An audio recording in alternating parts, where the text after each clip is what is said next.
हमने basically financial accounting जो हम पढ़ रहे हैं इसमें हमारा मेजर काम यही होता है कि साल के एंड पे हमने ये देखना है कि प्रॉफिट एंड लॉस कितना हो रहा है।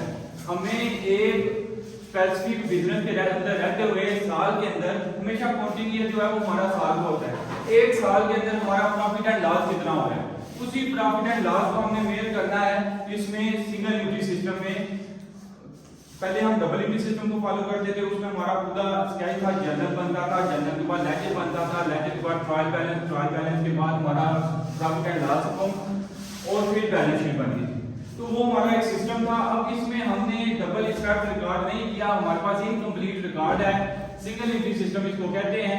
अब हमने इसके अंदर रहते हुए जो है वो रिकॉर्डिंग करनी है कि हमारा प्रॉफिट एंड लॉस कैसे फाइंड आउट होगा। अब अगर हम सादा देखें अपने इर्द गिर्द, तो हमारे जो कारोबार चल रहे होते हैं छोटे मोटे बिजनेसेस, उसमें डबल एंट्री सिस्टम फॉलो नहीं हो रहा होता, उसमें हमेशा सिंगल एंट्री सिस्टम ही फॉलो होता है, सिंगल एंट्री सिस्टम ही देखा जाता है।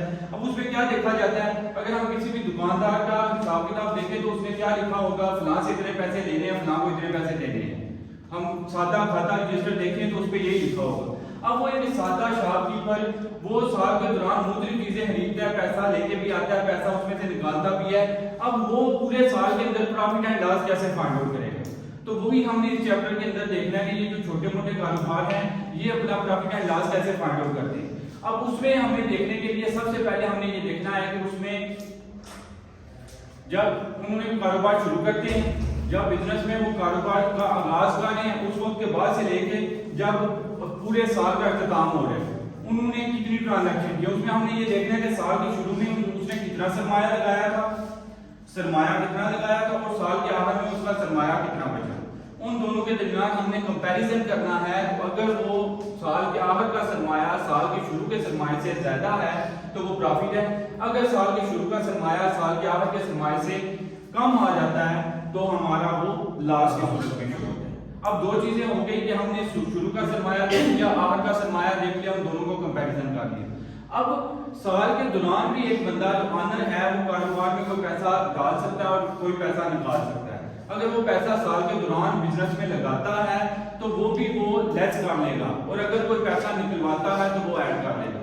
मतलब ये कि हमारा एक सादा सा रूल बन जाएगा statement of profit and loss. इसमें हम जो है वो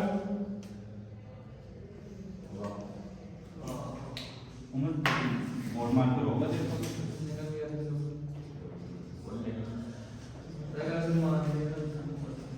सिंगल एंट्री सिस्टम।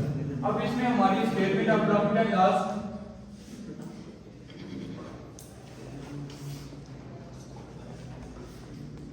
इसमें सबसे पहले हमारा क्लोजिंग कैपिटल आएगा प्लस